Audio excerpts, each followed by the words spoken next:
स्वागत है मेरी फेरी टेल एडवेंचर में। क्या आपने कभी ऐसा महल सुना है जो पत्थरों का नहीं बल्कि पंखुड़ियों का बना हो? ऐसा महल जो इतना नरम और सुगंधित हो कि हर हवा उसमें छुपे राज को अपने साथ ले जाए।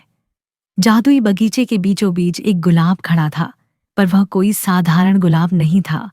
वह इतना विशाल था कि उसकी लाल पंखुड़ियां बादलों को छूती थीं और उसके सुनहरे हृदय में एक राजकुमारी रहती थी। उसका नाम था राजकुमारी एलोवेन।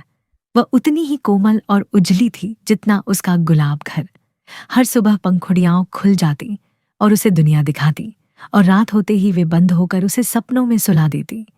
ओस की बूंदें झूमरों की तरह चमकती, तितलियां उसकी सखियां थीं और मधुमक्खियां लोरी गाकर उसे सुलाती थीं। लेकिन एलोवेन ने कभी गुलाब से बाहर कदम नहीं रखा। एक जादू ने उसे बांध रखा था। अगर वह बाहर जाती तो गुलाब मुरझा जाता और पूरा बगीचा राख बन जाता। फिर भी उसके दिल में बाहर की दुनिया देखने की चाह हमेशा जलती रहती थी। एक सुबह जब आसमान सुनहरी रोशनी से भर गया था, एक चमकीला हरे पंखों वाला गुंजन पक्षी उसके सामने आकर बोला, राजकुमारी। उसने फुसफुसाकर कहा, गुलाब तुम्हारी कैद नहीं है, वह तुम्हारा रक्षक है। पंखुड़ियों से परे तुम्हारी असली किस्मत इंतजार कर रही है। पर सावधान रहो, दुनिया में चमत्कार भी है और अंधेरा भी। एलोवेन का दिल तेज धड़कने लगा। उसने पंखुड़ियों को छुआ और गुलाब कांपने लगा, पहले से कहीं ज्यादा चौड़ा खुलते हुए। पहली बार उसने बाहर कदम रखा।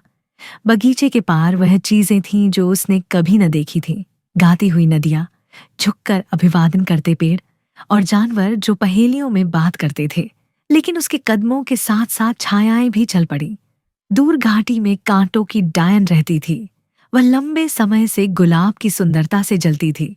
जैसे ही एलोवेन बाहर निकली, डायन ने महसूस कर लिया वह गुलाब से बाहर आ गई है। डायन ने फुफकारा, अब यह मुरझा जाएगा और उसकी ताकत मेरी होगी। कांटेदार बेलें जमीन से निकलकर बगीचे की ओर बढ़ने लगी। डरी हुई लेकिन दृढ़ एलोवेन ने अपने नए मित्रों को पुकारा। नदी ने उसे अपना एक चांदी का सुर दिया, ओक के पेड़ ने उसे अपनी मजबूत टहनी दी, और गूंजन पक्षी ने उसे उस घाटी तक पहुंचाया जहां डायन इंतजार कर रही थी। डायन ने हंसते हुए कहा, तू मुझे रोक नहीं सकती बच्ची, तेरे गुलाब के बिना तू कुछ भी नहीं। लेकिन एलोवेन दृढ़ खड़ी रही, तू गलत है। गुलाब ने मुझे सिर्फ शरण नहीं दी, उसने मुझे प्यार दिया, और प्यार कभी मुरझाता नहीं। उसने नदी के चांदी के सुर को ओक की टहनी पर रखा। तभी वह टहनी चमक उठी और संगीत का दंड बन गई, जो सूरज से भी तेज दमक रहा था।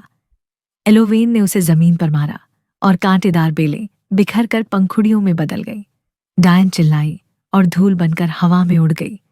एलोवेन गुलाब के पास दौड़ी, डरते हुए कि वह मुरझा गया होगा। लेकिन उसने देखा, गुलाब न केवल जीवित था बल्कि पहले से भी ऊंचा और चमकीला खड़ा था। उसकी पंखुड़ियां डूबते सूरज की तरह जगमगा रही थीं। गूंजन पक्षी उसके चारों ओर फड़फड़ाया, अब देख लिया राजकुमारी, गुलाब कभी तुम्हारी कैद नहीं था। वह तो इंतजार कर रहा था कि तुम भी उसकी तरह खिलो।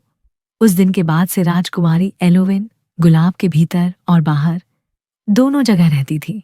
वह बगीचे की देखभाल करती, दया से राज्य चलाती और अपने जादुई दंड के साथ यात्राएं करती। और राहगीर जब भी उस जादुई बगीचे से गुजरते, वे कहते, वहां आसमान छूता गुलाब है और उसकी पंखुड़ियों में मुस्कुराती एक राजकुमारी। और इस तरह गुलाब की राजकुमारी सदा खिली रही। माँ पापा से प्यार करने वाले बच्चे चैनल को ज़रूर सब्सक्राइब करें। धन्यवाद।